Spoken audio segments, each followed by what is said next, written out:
नमस्कार दोस्तों, स्वागत है आपका मैथ्स मैजिक पे। तो दोस्तों चलते हैं, हम लोग आज सेशन अटेम्प्ट करते हैं 22 सितंबर में जो पूछे गए थे फर्स्ट शिफ्ट में प्रश्न, क्लास नंबर 34 है मेरे दोस्त। उसको आज हम लोग प्रश्न, बिल्कुल महत्वपूर्ण प्रश्न हम लोग देखेंगे, टॉप 20 प्रश्न। ठीक है, बिल्कुल आप लोग का एकदम इजी वे सॉल्व किया था, क्विकली सॉल्व, कोई टाइम टेकन नहीं लगता आप लोग को। आप लोग जानते होंगे प्रीवियस ईयर्स क्लास यदि आप लोग किए होंगे। 33 क्लास पूरा हो गया मेरे दोस्त, अभी तक आप लोगों ने नहीं किया है तो वो 30 क्लास कर लीजिए आप लोग जाके, जिससे कि पता चल जाए कि प्रीवियस ईयर्स का सेट कैसा है। ठीक है, तो ऐसा बात नहीं है कि जो ग्रुप डी के लिए तैयारी कर रहे हैं उसी के लिए स्पेशल है, ऐसा कोई बात नहीं है। कोई भी जो मैथ्स का परेशानी हो A to Z इसमें क्लास आप लोग ले सकते हैं। ठीक है, सफलता उन्हीं को मिलेगी जो निरंतर प्रयास करते रहेगा मेरे दोस्त, छोड़ने के बाद आप लोग को कुछ हासिल नहीं होगा। ठीक है, तो आप लोग सेशन से जुड़ जाइए। सेशन से जुड़ गए हैं तो लाइक जरूर कर दीजिएगा, और शेयर जितने भी न्यू दोस्त है उसके पास शेयर आप लोग जरूर कर दीजिएगा। ठीक है, तो आप लोग सेशन से जुड़ जाइए, मैथ्स मैजिक में जुड़कर जितने सब्सक्राइबर करके बेल आइकन ऑल पे क्लिक कर दीजिएगा, जिससे होगा जो भी महत्वपूर्ण नोटिफिकेशन है सबसे पहले आप तक पहुंच जाए। ठीक है, कॉम्पिटिटिव के रिलेटेड या कोई भी न्यूज के रिलेटेड जो आप लोग के लिए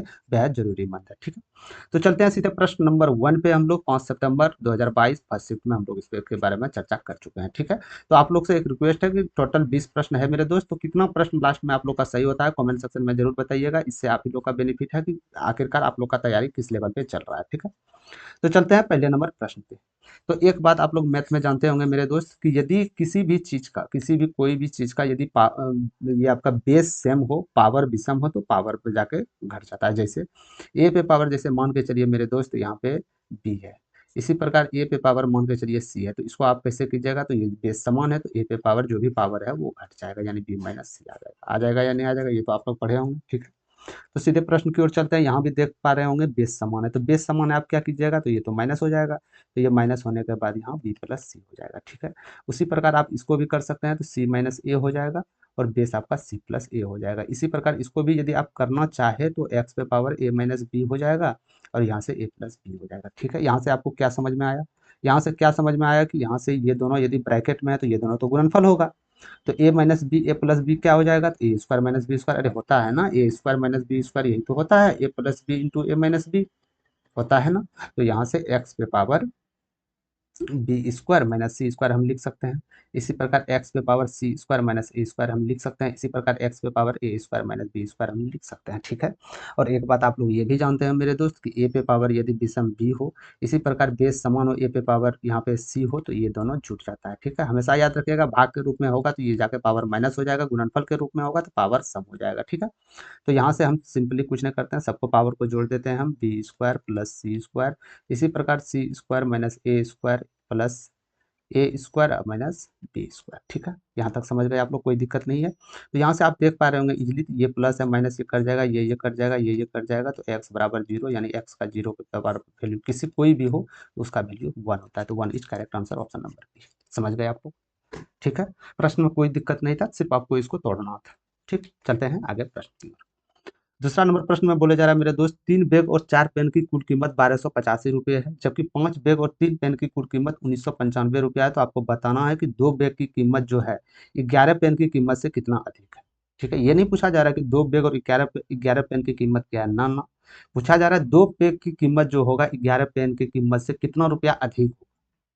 ठीक है, तो सबसे पहले हम 11 पेन की कीमत देख लेते हैं, 11 पेन का कीमत क्या होगा, इसी प्रकार हम 2 बैग की कीमत देख लेंगे, माइनस करके आप लोग का आंसर चले जाएगा। ठीक है, तो सबसे पहले एक क्या बोला गया था, 3 बैग था और 4 पेंसिल था, इसकी कीमत क्या है, बिल्कुल इजी वे सॉल्व करेंगे, आप लोग ध्यान से देखिएगा सिर्फ। ठीक है, और 5 बैग था और 3 पेंसिल था, इसकी कीमत क्या था, 1995 रुपया था। यहाँ तक तो आप लोग समझ गए। ठीक है, कुछ नहीं किया, सिर्फ ऊपर को हम नीचे लिखे हैं। ठीक, तो हम ये बात बोलना चाहते हैं मेरे दोस्त, यदि हम 11 पेन का वैल्यू निकालना चाहे, यदि हम सिर्फ पेन का वैल्यू निकालना चाहे, तो बैग का क्या हम जीरो वैल्यू रख सकते हैं, जीरो के बराबर कर सकते हैं। अरे क्या कर सकते हैं कि नहीं, कर सकते हैं कि नहीं कर सकते हैं। तो कैसे करना हो, जीरो बराबर बैग का जीरो वैल्यू कैसे करना है, तो कुछ मत कीजिए, नीचे और ऊपर जो है ना कॉर्नर, इसको गुना कीजिए, यानी नीचे को ऊपर 5 से कीजिएगा, ऊपर को नीचे 3 से कीजिएगा, तो ये दोनों जैसे गुना करके जैसे अंतर करेंगे तो जीरो तो हो जाएगा ना, 5 या 15 5 या 15, ये तो जीरो हो जाएगा, बैग खत्म। तो यानी ये हो जाएगा, तो यहाँ पे क्या हो जाएगा, 5 चौक 20 पेन का कीमत 5 से तो इसका भी गुना होगा मेरे दोस्त, 5 से इसका भी गुना होगा ना, 5 से इसका भी होगा और 3 से इसका भी होगा। तो 5 से पूरा गुना करने के बजाय हम यहाँ ऑप्शन में देख सकते हैं मेरे दोस्त, लास्ट 2 डिजिट सबका अलग अलग है ना, तो क्यों ना हम लास्ट 2 डिजिट पे खेला करते हैं, तो इसका 2 डिजिट लास्ट क्या होगा, 5 5 25, हाथ में 2 आ गया, 8 5 40, तो 42, यानी लास्ट डिजिट इसका 25 आ जाएगा। ठीक है, पेन 20 पेन का। इसी प्रकार 3 से इसमें गुना करेंगे तो क्या यहाँ आ जाएगा 9 पेन। 9 पेन का कीमत आपके पास क्या हो जाएगा, 5 दिया 15 के 5, हाथ में 1 हो गया, 9 27 एक 28 यानी कि 85 हो गया। ठीक है, तो यानी यहाँ से हम यदि माइनस करते हैं तो 11 पेन का कीमत क्या निकल के आएगा मेरे दोस्त, यहाँ भी संख्या होगा ना, ये तो हम लास्ट 2 डिजिट लिए हैं तो यहाँ से 0 हो जाएगा। ठीक है, तो यहाँ से यदि हम ये करते हैं मेरे दोस्त, माइनस करते हैं तो ये कितना हो जाएगा, 40 हो जाएगा। ठीक है, तो यानी 11 पेन का कीमत कितना निकला, लास्ट 2 डिजिट 40 निकला। निकला या नहीं निकला, 100% निकला है। ठीक है, तो 11 पेन का खेला खत्म। अब हम कर लेते हैं बेग का, थोड़ा सा हम देख लेते हैं। ठीक है, बिल्कुल इसमें समय नहीं लगेगा मेरे दोस्त, एक्स मान के जो आपको बनाते हैं ना उससे बिल्कुल आसान हो जाएगा। तो यदि हम बेग का निकाले तो इसी प्रकार हमको पेन का 0 करना पड़ेगा। तो पेन का 0 करने के लिए तो इसको भी 3 से मल्टीप्लाई, इसको 4 से यानी कॉर्नर गुना। तो 3 से करते हैं तो यहाँ से क्या आ जाएगा आपका, 3 तिया 9 बेग। 9 बेग का कीमत क्या हो जाएगा, 300, इसको करते हैं 5 या 15 का 5, हाथ में 1 आता है, 24 एक 25 यानी का ही 2 डिजिट 55 आ जाएगा। आ जाएगा या नहीं जी, आ जाएगा। तो यहाँ से क्या हो जाएगा, 5 चौक 20 बेग। 20 बेग का कीमत क्या हो जाएगा, 5 चौक 20 के 0, हाथ में 2 और 9 चौक 36 2 18 यानी लास्ट डिजिट 80 गुरु जी आएगा। तो यहाँ से यदि हम माइनस करते हैं मेरे दोस्त 11 भी, या तो इसको ऊपर भी कर लेते हैं, इतना आप ध्यान नहीं दीजिएगा कि 9 में 20 जाएगा तो माइनस 11 बचेगा, तो इसको ऊपर भी कर सकते हैं या माइनस करते हैं, माइनस माइनस कट जाएगा। ठीक है, तो इसको आप यदि करते हैं यहाँ पे, ठीक है, तो क्या आ जाएगा, 80 में 55 जाएगा तो यहाँ पे आपका 5 हो जाएगा, और यहाँ पे क्या आ जाएगा आपका 3 आ जाएगा या नहीं आ जाएगा, 5 5 10 5 सॉरी 25 आ जाएगा ना, 25 होगा ना। अरे 80 में 55 जाएगा तो 25 तो ही बचेगा यहाँ पे, बचेगा ना। ठीक है, समझ गए। तो यानी कहने का मतलब है मेरे दोस्त, 11 बेग की कीमत आपका लास्ट जो 2 डिजिट है वो 25 आया, इधर भी संख्या है। तो क्या मैं बोल सकता हूँ कि एक बेग की कीमत मेरे पास क्या आ जाएगा, तो एक बेग की कीमत, ये तो पूर्ण संख्या कटने वाला होगा क्योंकि यहाँ देख सकते हैं आप रुपया में पूर्ण वैल्यू है, दशमलव में नहीं। तो यानी हम यहाँ करते हैं मेरे दोस्त 11, 11 यदि हम करते, यहाँ भी संख्या होगा ना, 11 77, तो यहाँ से पहुँच जाएगा 11 55। ठीक है, यानी एक बेग का वैल्यू लास्ट 2 डिजिट 75 आया, तो 2 बेग का वैल्यू लास्ट डिजिट जो आएगा मेरे दोस्त कितना आ जाएगा, 5 दूनी 10 के 0, हाथ में 1 7 दूनी 14 1 15 यानी 50 आ जाएगा या नहीं आ जाएगा। अरे आ जाएगा या नहीं आ जाएगा, ठीक है, आ जाएगा। यानी कि कहने का एक साफ मतलब है कि 2 बेग का वैल्यू कितना निकला आपके पास, लास्ट 2 डिजिट 50। 11 पेन का लास्ट 2 डिजिट क्या निकला आपका, 40। यदि ये दोनों को अंतर करेंगे, अंतरे तो पूछ रहा है, ये दोनों को अंतर करेंगे तो जो भी संख्या होगा लास्ट 2 डिजिट कितना होगा, माइनस करने के बाद 10 होगा, यहाँ कुछ भी हो सकता है। ठीक है, तो लास्ट 2 डिजिट यहाँ पे एक ही ऑप्शन पे है मेरे दोस्त, option number 4 is correct answer. ठीक है, तो आपको समझाने के लिए ये मैं संख्या लिखा हूँ और ये मित्र किए हैं। ठीक है, यदि आप लोग इसको प्रैक्टिस करते हैं तो आप लोग डायरेक्टली आप यहाँ पे आ सकते हैं इस पे। ठीक है, डायरेक्टली यहाँ पे आ सकते हैं, यहाँ पे और माइनस करके आप लोग इजी वे आंसर दे सकते हैं, ऑप्शन नंबर 4। समझ गए। ठीक है, कोई दिक्कत हो रहा है तो कमेंट सेक्शन में आप लोग जरूर पूछ सकते हैं, उसका मैं जवाब देने का 100% कोशिश करूंगा। ठीक है, चलते हैं तीसरे नंबर प्रश्न की ओर।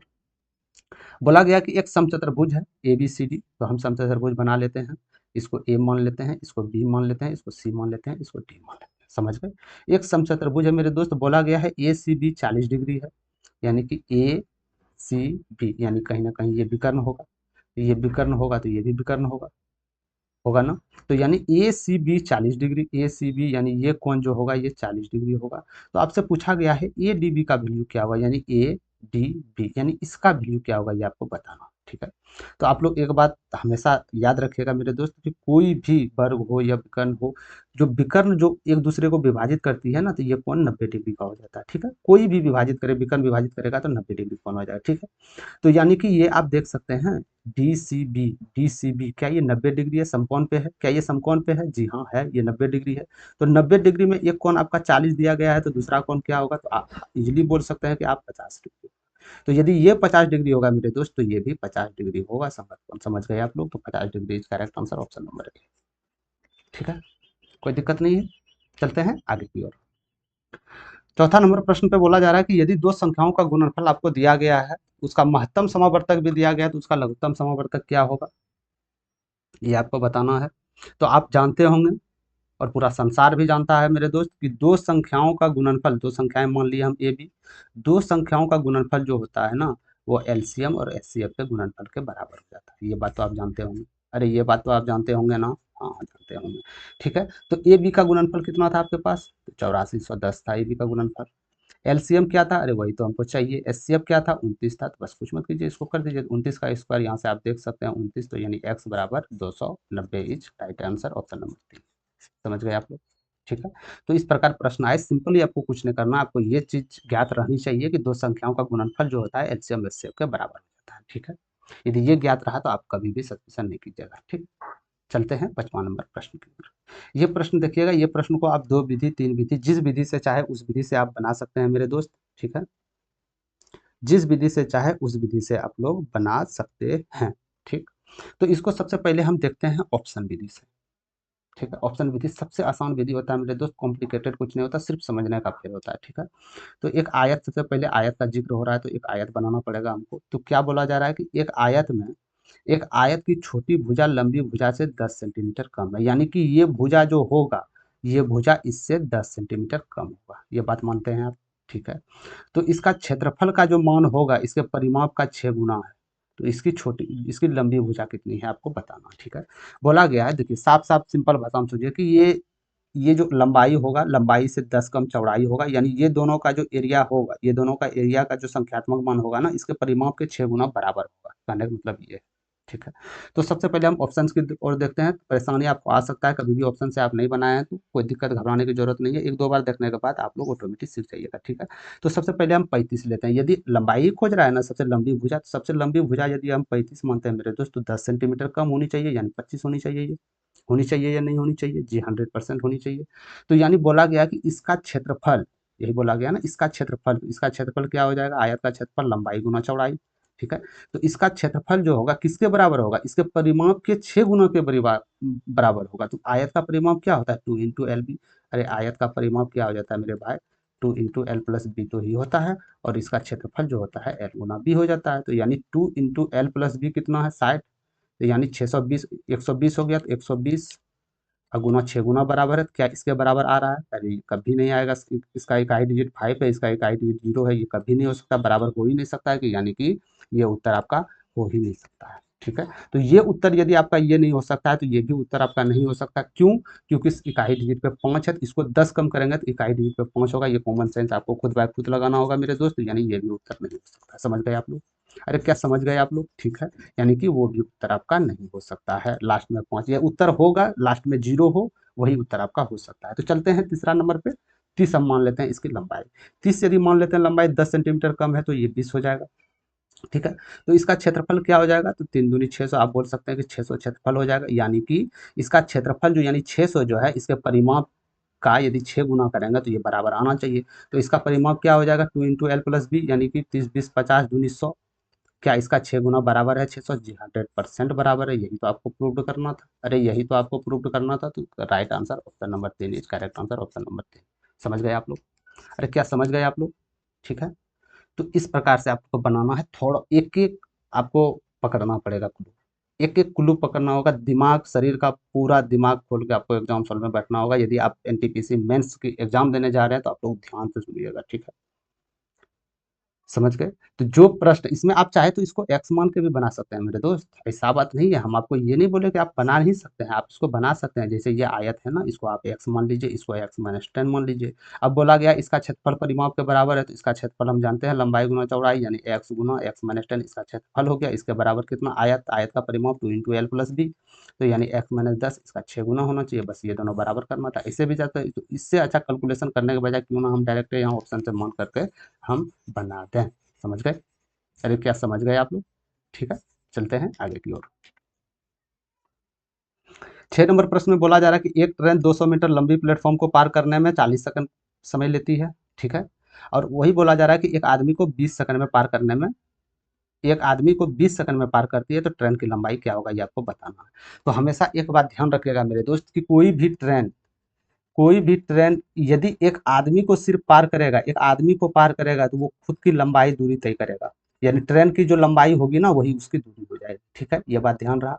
और यदि ये कोई प्लेटफॉर्म को, यदि कोई ये प्लेटफॉर्म को या कोई ये सुरंग को जिसकी लंबाई दिया गया है, यदि उसको पार करती है, तो ये खुद का लंबाई यानी ट्रेन की लंबाई और सुरंग और प्लेटफॉर्म की लंबाई, दोनों की लंबाई एड होकर दूरी का निर्माण होता है। समझ गए आप लोग? यहाँ तक समझ गए? ठीक है, तो चलते हैं मेरे दोस्त। यदि एक आदमी को 20 सेकंड में पार कर रहा है तो ट्रेन की लंबाई क्या है? तो ट्रेन की लंबाई को यदि हम एक्स मान लें, ट्रेन की लंबाई को यदि हम एक्स मान लें, तो क्या मैं बता सकता हूँ कि आदमी को जो पार करने वाला है तो इसका चाल क्या हो जाएगा? यानी दूरी बटे समय। अरे यही तो चाल होगा, एक्स बटे 20 होगा ना होगा? एक्स बटे 20, ठीक है, एक्स बटे 20 हो जाएगा।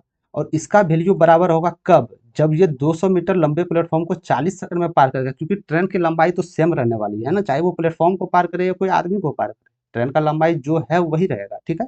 लेकिन एक बात याद रखिएगा, कोई भी ट्रेन यदि प्लेटफॉर्म को पार करता है तो उसकी ट्रेन की खुद की लंबाई और प्लेटफॉर्म की लंबाई जुड़ता है, यानी कि ट्रेन की लंबाई एक्स, प्लेटफॉर्म की लंबाई 200, अब बेटे 40, यानी जानते हैं दूरी बेटे समय, यानी ये दोनों चाल बराबर होना चाहिए मेरे पास, अरे होना चाहिए ना होना चाहिए, ठीक है।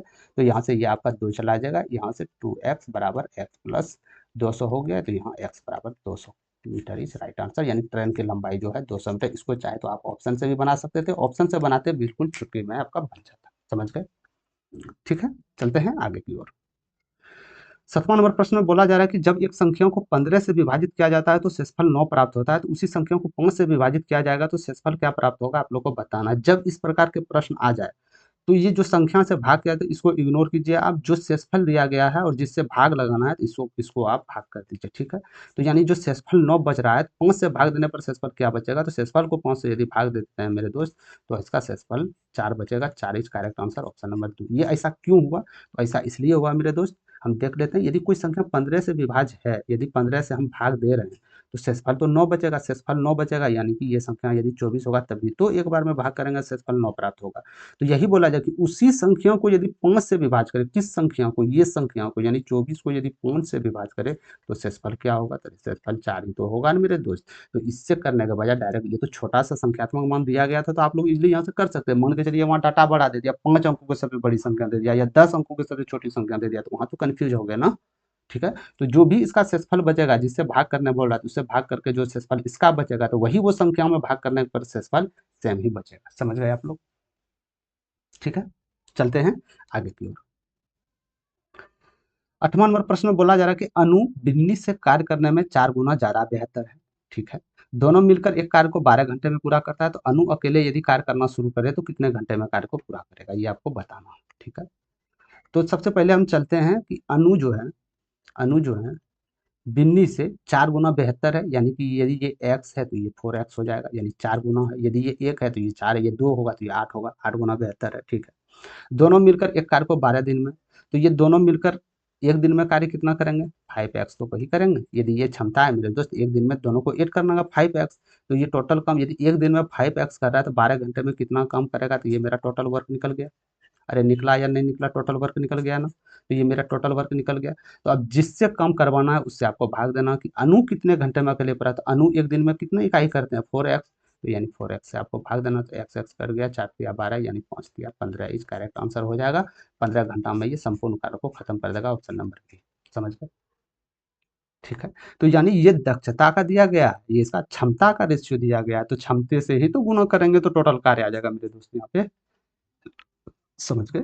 इसी प्रकार प्रश्न को आपको बनाना है, ठीक है, बिल्कुल लेंदी में नहीं जाना है, जैसा आप प्रश्न बोले जा रहा हूँ वैसा कीजिए। यदि आपको समझ में नहीं आ रहा, डेली जितना भी क्लास ग्रुप डी का अल्टरनेट क्लास चलता है, एक दिन छोड़ा के एक दिन चलता है, ठीक है। तो ये प्रश्न यदि आप लोग डेली अटेंड करते हैं, जितना क्लास बाय क्लास लेके आओ, तो एक भी दिक्कत आपको मैथ्स में नहीं आएगा, ये मैं बता सकता हूँ कि यदि सब विधि से यदि हम बता रहे हैं वो विधि यदि आप लोग कंठस्थ कर लिए तो 25 में 25 मैथ लाने में बिल्कुल ईजी वे रहेगा आप लोग को, ठीक है। चाहे वो ऑप्शन विधि से हो या वो डबल डिजिट विधि से हो, ठीक है। चलते हैं 9वां नंबर प्रश्न की ओर, आप लोग ध्यान से देखिएगा।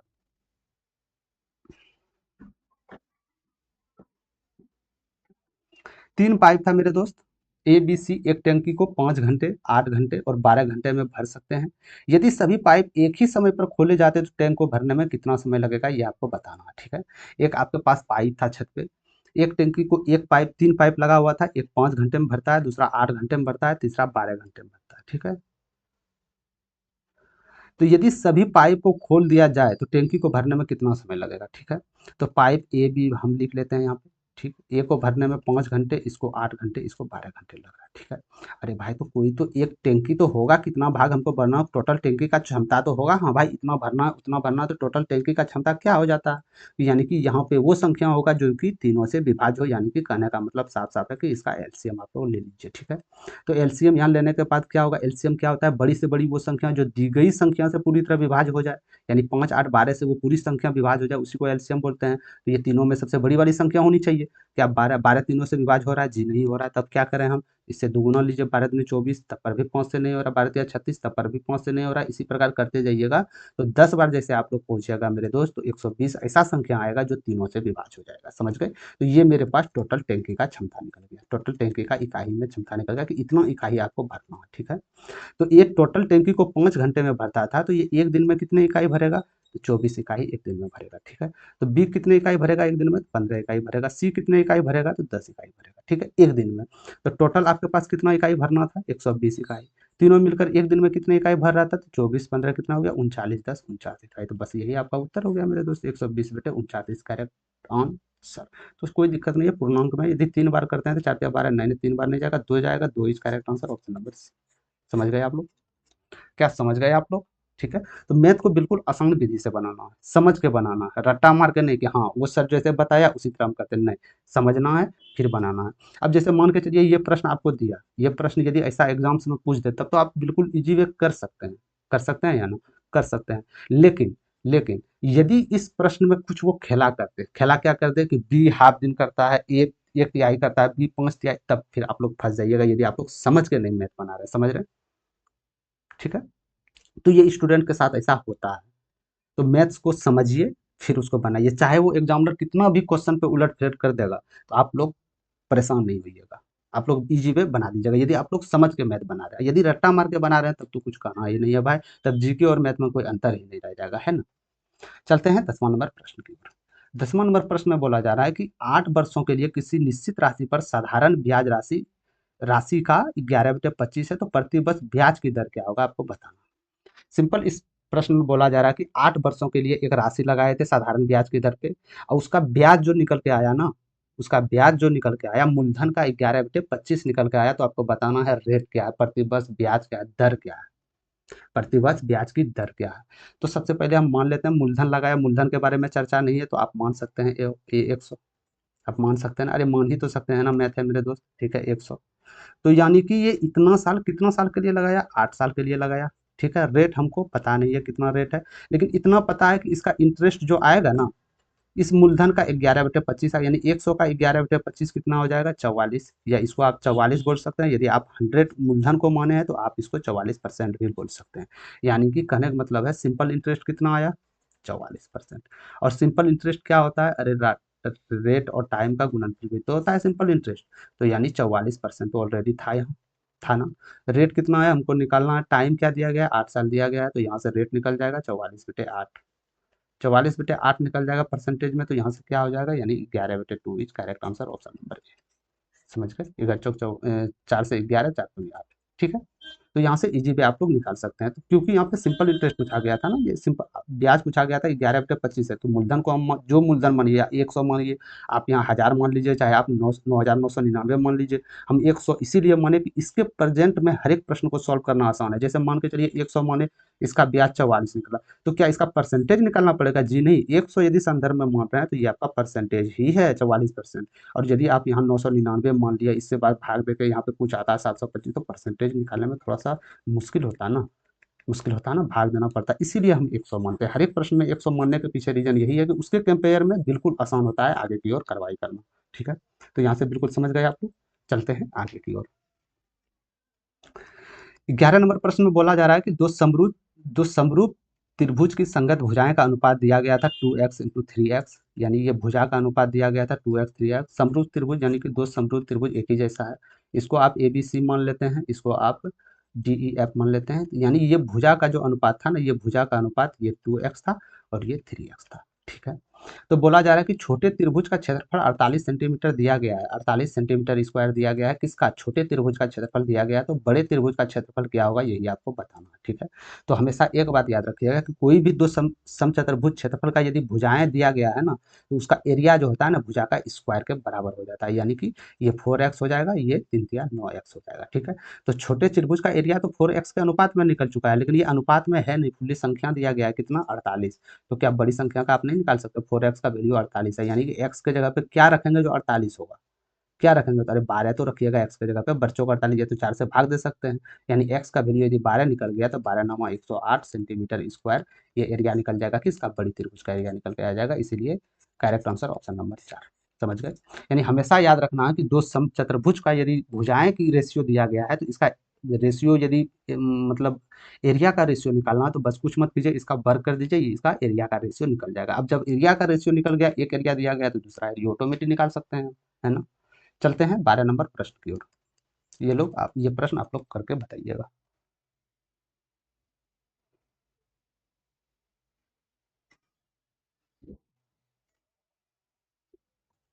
यदि किसी भिन्न के अंश में 10% बढ़ा दिया जाए और उसके हर में 5% घटा दिया जाए तो मूल भिन्न 4/5 हो जाती है, तो मूल भिन्न क्या होगा ये आपको बताना है, ठीक है? तो कुछ मत कीजिए, हम एक मान लेते हैं, इसमें 10% बढ़ाया तो 10% हम बढ़वा दिए, इसमें 5% माइनस किया तो 5% बढ़वा दिए, तो इसकी संख्या 4/5 निकल के आ गया। आ गया ना आ गया? ठीक है। तो यहाँ से यदि 1 माने तो आप इसको 100 मान सकते हैं, 10% बढ़ाया होगा तो 110, 100 में 5% गया होगा तो 95 गया होगा ना? गया होगा ना? तो इसका वैल्यू किसके बराबर है? 4/5 बराबर है। यानी कि इसको इजी वे हम यहाँ पे लिख सकते हैं मेरे दोस्त, 4/5 है ना? गुना 95, ये क्रॉस ऊपर जाएगा क्योंकि बराबर है, तो ये 95 और नीचे 110, ठीक है? 10% बढ़ा तो 100 में 10% बढ़ेगा 110 और 5% 100 में जाएगा 5 आ जाएगा। तो यहाँ से क्या आ जाएगा आपका? तो यहाँ से आप इजी वे कर सकते हैं, 5 से ये 19 चले जाएगा ना, फिर ये 2 से 2 आएगा, 2 से ये 55 आ जाएगा, तो यानी 19 दूनी 38/55 इस राइट आंसर होगा ऑप्शन नंबर ए। ठीक है, sorry option number B is right answer, 38/55। ठीक है, समझ गए? तो मत कुछ मत कीजिए, यहाँ पे आप एक मान के, यदि ये 10% बढ़ाया तो 110 कर दिया, 20% बढ़ाता तो 120 कर दिया, या 5% घटा रहा है तो 95 कर, मतलब हमेशा एक जो वैल्यू रखें इसको आप 100 में मान के रखना होगा, ठीक है? और बराबर है इसीलिए गुना जाके ये पलटी हो जाएगा, ठीक? चलते हैं आगे की ओर, बिल्कुल ही मस्त प्रश्न है और इजी प्रश्न है। 13 नंबर भी बिल्कुल आसान प्रश्न है। बोला जा रहा है कि बंसी के पिता की आयु 60 वर्ष है, बंसी के जो पिता थे इसकी उम्र 60 साल थी, और बंसी के आयु के दुगुने से 20 वर्ष अधिक है, और बंसी के आयु के दुगुने से 20 साल अधिक है। अरे यही तो है, अरे यही तो है, इसके दुगुने से 20 साल अधिक है। तो यानी ये इधर चले जाएगा, माइनस हो जाएगा, यानी ये बराबर है तो माइनस हो जाएगा, तो 2x बराबर कितना हो जाएगा? 40। तो x बराबर क्या हो जाएगा? 20, यानी कि बंसी की आयु कितनी है? 20 साल है ना? तो इसको चाहे ऑप्शन से भी बना सकते थे आप। ऑप्शन से आप कैसे बनाते? ऑप्शन से पहले 20 साल, यदि बंसी की आयु पूछा जा रहा है तो यानी कि ये ऑप्शन जो आया ये बंसी का आयु दिया होगा। तो बंसी का आयु कितना है आपके पास? तो बंसी की आयु 20 साल है। तो बंसी की आयु कितनी है? 20 साल है, ठीक है? तो यहाँ से आपको प्रूव करना है कि पिता की आयु 60 साल हो रहा है कि नहीं, ये आपको देखना है। तो बंसी की आयु के दुगुने, यानी इसका आयु दुगुना करेंगे कितना होगा? 40 साल। इससे 20 साल अधिक, इससे 20 साल अधिक, क्या पिता की आयु बराबर है 60 साल? 60 साल पिता की आयु है जी, 100% है, यानी कि ऑप्शन जो भी रखे थे हम 100% ऑप्शन सही है, ठीक है? तो चाहे आप इस विधि से बनाए, ऑप्शन से बनाए, सब तरह से बनेगा। हर एक मैथ में जितना भी 20 मैथ दिए हैं मेरे दोस्त, 20 प्रश्न दिए गए, हर एक प्रश्न को आप ऑप्शन से बना सकते हैं। सिर्फ बनाने वाले चाहिए, आपको थॉट चाहिए, ठीक है? और बिल्कुल इजी वे आप लोग का बन जाएगा। समझ गए? चलते हैं 14 नंबर प्रश्न पे। यही आपको सीखना है, इसीलिए बोल रहा हूँ आप लोग को, टोटल अटेम्प्ट जितने भी प्रश्न आ रहे हैं वो अटेम्प्ट कीजिए, आपको कभी भी परेशानी नहीं होगा। हाँ, दिक्कत यदि आप इस मेथड से नहीं बनाए हैं तो हो सकता है स्टार्टिंग में आपको दिक्कत लेनी पड़े, दिक्कत हो, लेकिन आगे कभी भी दिक्कत आपको मैथ्स में कभी भी कुछ भी दिक्कत नहीं होगी, ठीक है? तो चलते हैं सीधे ये प्रश्न को सॉल्व करते हैं। तो ये प्रश्न का मान क्या होगा ये आपको बताना है। तो सबसे पहले हम इसका वैल्यू पुट कर लेते हैं। तो इसका वैल्यू क्या मान आएगा? अरे क्या मान आएगा? ये ब्रैकेट है ना, ये रूट अंडर है ना, तो कुछ मत कीजिए, 32 है, -3 रूट अंडर 5 हो जाएगा, ठीक है? तो यानी कि 32 किसके पावर पर 5 हो जाएगा? यानी बोल सकते हैं 2 पे पावर 5 32 हो जाएगा, तो यानी -3/5 हो जाएगा, 5 5 कट जाएगा, 2 पे पावर -3 यानी कितना हो जाएगा? -8, या इसको आप -8 हो जाएगा ना? -8, ठीक है? तो इसको आप 8 लिख सकते हैं या नहीं लिख सकते हैं? जैसे मान के चलिए मेरे दोस्त 32 है तो 1/32 हम लिख लिए ना, 1/32 लिख लिए, यानी पावर है। इसको हम 3 कर दिए, फिर इसको 1/5 कर दिए, तो कहीं न कहीं 1/2 पे पावर 5 हो जाएगा ना, हो जाएगा, यानी 5 5 कट जाएगा 3, यानी 1/8 आ जाएगा, ठीक है? तो 1 बटे यदि ये 8 आ गया मेरे दोस्त, 1/8 आ गया तो ये भाग है ना, ऊपर जाके गुना हो जाएगा ना, तो यानी ये क्या होगा? 2 दूनी 4 दूनी 8 दूनी 16 हो जाएगा, बेटे 625 हो जाएगा, और गुना 8 हो जाएगा। आ जाएगा ना? अरे बेटे में यहाँ 1/8 है, भाग है, गुना जाके 8 ही तो होगा यहाँ पे, ठीक है? तो इसी प्रकार इसको यदि करते हैं आप, कैलकुलेशन करते हैं तो 8 8 64, 8/5 पे पावर स्क्वायर हो जाएगा, और यहाँ -3/2 है, 2 2 चला जाएगा, -3, यानी इसको आप बोल सकते हैं 125 512, ठीक है? तो यहाँ से इनको भी 125 पंचे 125 हो गया, यहाँ से 16 से इसको कटाइएगा तो 16 48, 16 दूनी 32, और यहाँ से 8 चौक 32, यानी उत्तर जो भी निकल के आएगा मेरे दोस्त, इसका उत्तर 1/20 हो जाएगा, ठीक है? 1/20 इस correct answer option number A, ठीक है? कुछ भी नहीं था, सिर्फ आपको इसको कैलकुलेशन करना था, बिल्कुल ईजी प्रश्न था। चलते हैं आगे की ओर, 15 नंबर प्रश्न की ओर चलते हैं।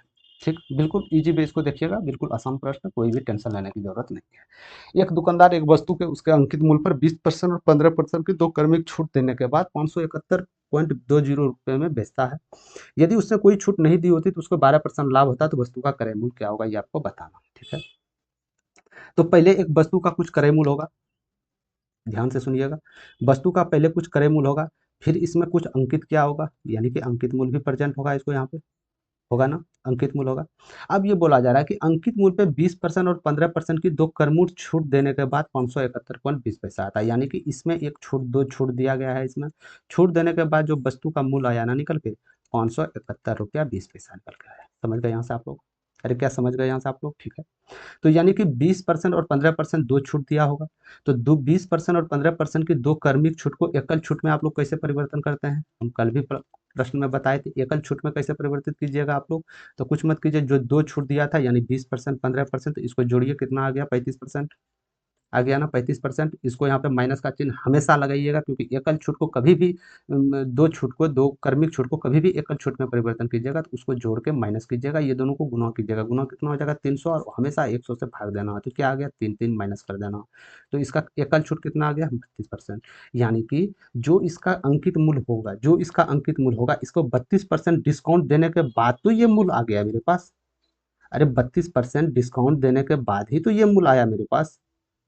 ठीक है, तो यानी हमें, यदि मान लीजिए 100% आपका करें अंकित मूल्य है, 100% हम अंकित मूल्य माने हैं, तो 32% इसमें छूट हम दे दिए, कितना परसेंट बचा है आपके पास, तो 68% ही तो बचा है। तो 68% का वैल्यू किसके बराबर है, तो हमेशा बोलिएगा इसके बराबर। क्यों? क्योंकि 32% हम छूट ऑलरेडी दे चुके हैं, तो जो मेरा ये वैल्यू बचा वो 68% के बराबर है। तो 68% 571.20। ठीक है, तो 100% यहाँ से यदि हम निकालेंगे तो मेरा अंकित मूल्य निकल जाएगा यहाँ से। तो अंकित मूल्य निकालने के लिए सबसे पहले इसको उड़ाते हैं, तो ये दोनों हट जाएगा, तो 17 चौके 68, यहाँ से 17 51 हो जाएगा। ठीक है, तो फिर 17 51, 17 छक्के 72 से ये हो जाएगा। ठीक है, फिर 4 से इसको यदि कटाते हैं तो 4 अठे 32, 4 4 चौके 16, यानी कि 840 रुपया इसका अंकित मूल्य निकल के आ गया।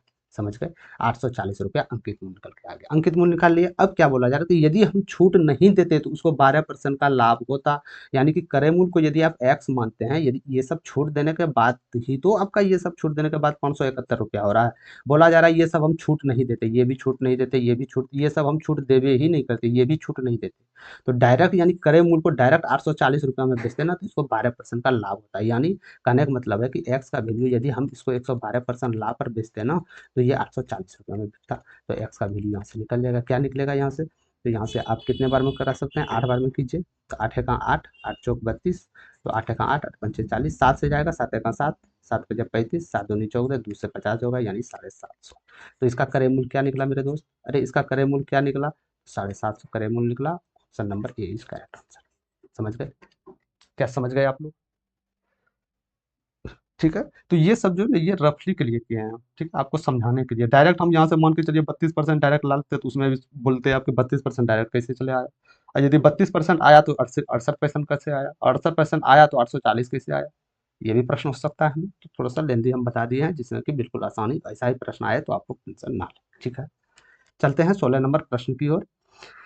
एक शहर था जिसमें कि वर्तमान जनसंख्या, उस शहर में जो जनसंख्या था 15,625 था। ठीक है, ये दो क्रमागत वर्ष, यानी कि अगले 2 वर्ष, आने वाले वर्ष में, पहली वर्ष में 8%, दूसरी वर्ष में 12% की वृद्धि होती है, लेकिन तीसरे वर्ष में 22% की कटौती होती है, यानी घट जाता है जनसंख्या। तो बताना है कि फाइनली जो तीसरे वर्ष के अंत में जो शहर की जनसंख्या क्या होगा, ये आपको बताना। ठीक है, तो यानी कि वर्तमान जनसंख्या कितना था, 15,625 था ना।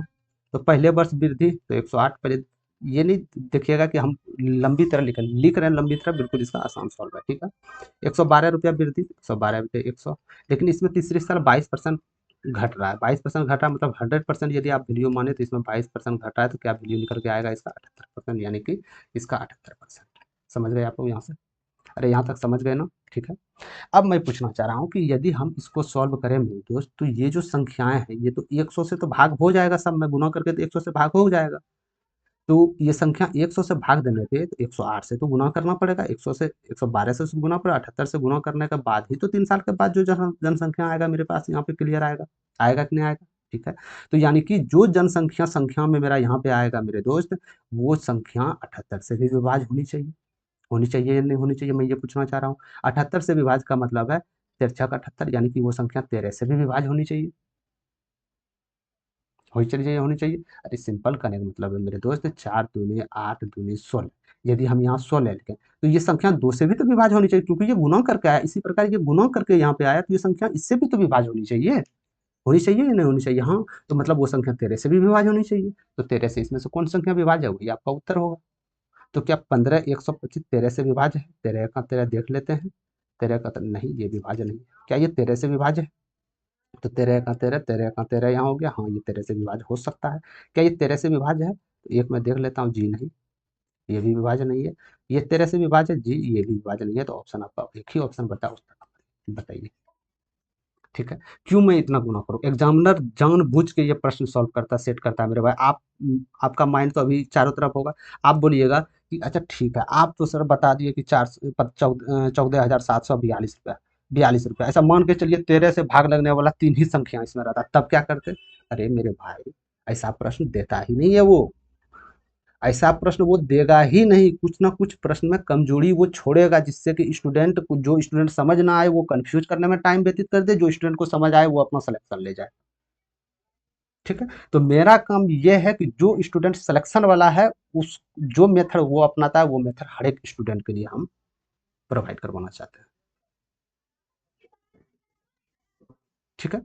तो ये प्रश्न ना, कम से कम कोई भी स्टूडेंट ये प्रश्न करेगा मेरे भाई, 1 से 2 मिनट वो समय लेगा, क्योंकि कैलकुलेटिव आप लोग देख सकते हैं। यदि यहाँ कॉमन सेंस या विभाजकता का नियम अप्लाई कर दिया तो बस एक चुटकी क्या हमको करने में लगा।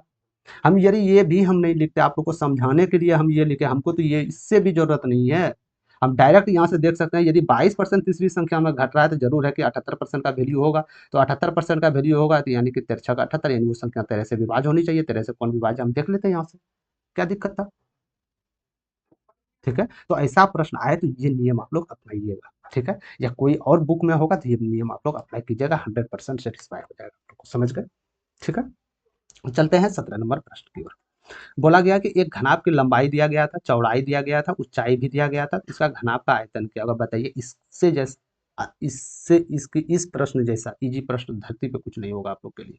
तो घनाभ का आयतन क्या होता है? तो घनाभ का आयतन आप जानते हैं कि लंबाई है, चौड़ाई है, ऊंचाई है, उसको गुना कर दीजिए, यही तो घनाभ का आयतन आपका होगा ना। तो घनाभ का आयतन क्या होगा? 3 4 × 5, यानी यहाँ से आप बोल दीजिएगा 60 सेंटीमीटर क्यूब। ठीक है। 60 सेंटीमीटर, क्योंकि आयतन का मात्रक सेंटीमीटर क्यूब में होता है मेरे दोस्त। तो यहाँ पे आपका आ जाएगा 60 centimetre cube is right answer, option number 4। समझ गए आप लोग? ठीक है। चलते हैं आगे की ओर। 18 नंबर प्रश्न को देखिएगा। इसमें बोला गया है 14 सेंटीमीटर व्यास वाले गोले की पृष्ठ क्षेत्रफल क्या हो जाएगा। व्यास क्या होता है तो आप लोग जानते होंगे, त्रिज्या का दुगुनी व्यास हो जाता है। ठीक है। त्रिज्या का दुगुना व्यास हो जाता है। ठीक है, ये बात समझ गए आप लोग। तो 14 सेंटीमीटर व्यास था, तो यानी त्रिज्या कितना होगा? 7 सेंटीमीटर होगा। ठीक है। तो इसका पृष्ठ क्षेत्रफल क्या होता है? गोले का पृष्ठ क्षेत्रफल क्या हो जाता है? अरे गोले का पृष्ठ क्षेत्रफल क्या होता है? 4πr² तो होता है गोले का पृष्ठ क्षेत्रफल, होता है या नहीं होता?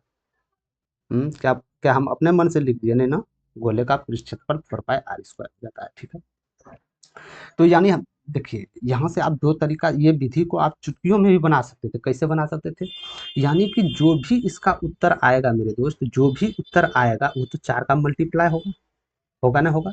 वो तो 22 का, यदि पाई का वैल्यू तो आप लोग जानते हैं, पाई का वैल्यू 22/7 होता है। तो वो संख्या 22 का भी मल्टीप्लाई होगा। 22 का मल्टीप्लाई मतलब 11 का भी मल्टीप्लाई और 2 का भी मल्टीप्लाई होगा। ठीक है। तो यानी ये जो उत्तर आएगा, कौन सा उत्तर ऐसा होगा जो 11 से विभाज्य हो जाए? तो 11 से क्या विभाज्य हो रहा है? कभी नहीं हो रहा। क्या ये 11 से विभाज्य हो रहा है? देख लेते हैं। हाँ, ये 11 से विभाज्य हो रहा है। क्या ये 11 से विभाज्य हो रहा है? फिगर नंबर 99, जी नहीं, ये भी 11 से नहीं विभाज्य हो रहा है। यानी कि दो संख्या आपके पास बच गया, यानी ये और ये। ठीक है। समझ गए? समझ गए बिल्कुल। तो यानी यहाँ त्रिज्या भी है, यानी 7 से भी विभाज्य होनी चाहिए, 7 से भी विभाज्य होनी चाहिए। तो इस प्रकार करके आप यहाँ से बिल्कुल इजी भी आंसर दे सकते हैं। समझ गए? ठीक है। और यदि आप लोग चाहते हैं नहीं, इतना जब इजी प्रश्न है तो हम इसको डायरेक्टली करके लिखे, तो कीजिए, आप लोग को मना कौन किया है मेरे भाई। 22/7 r² मतलब 7×7 = 49। तो यहाँ से 7×7 = 49 चला गया। यहाँ से सिंगल डिजिट तो अपना सकते हैं ना। ठीक है, आप इतना आप लॉजिक नहीं अपनाए, सिंगल डिजिट तो अपना सकते हैं ना आप, क्योंकि ये ग्रुप डी का पेपर है। तो यहाँ से 7 दूनी 14, 4 4 चौके 16, यानी कि जो भी उत्तर आएगा सिंगल डिजिट 6 होगा। सिंगल डिजिट 6 एक ही ऑप्शन में है, option number A is correct answer. चाहे तो आप ये कान पकड़िए वो कान पकड़िए, बात बराबर है मेरे दोस्त, कान आप पकड़ रहे हैं, समझ रहे हैं आप, ठीक है ना। हाँ, तो ये आपका 6 इज, ये एक इज करेक्ट आंसर हो जाएगा, यानी कि 616 हो जाएगा। इसको गुना करके देख लीजिएगा। तो बस यही हम बोलना चाह रहे हैं, कैलकुलेशन से बचिए आप लोग। आप लोग बार बार हम बता रहे हैं कैलकुलेशन से बचिए, कैलकुलेशन से नहीं बचे तो आपको बचाने वाला कोई नहीं होगा, समझ रहे हैं आप लोग। तो कैलकुलेशन से जितना बच के रहिएगा, जितना मेथड से चलिएगा मेरे दोस्त, उतना आप लोग के लिए बेहतरीन है। चाहे वो ग्रुप डी हो या कितना बड़ा बड़ा पोस्ट जिसमें मैथ्स हो, चाहे वो क्यों ना हो, चाहे वो एसएससी सीजीएल भी हो, ठीक है। चलते हैं 19 नंबर, सॉरी माफ कीजिएगा ये टाइपिंग नहीं हो पाया था। चलते हैं 20 नंबर प्रश्न की ओर।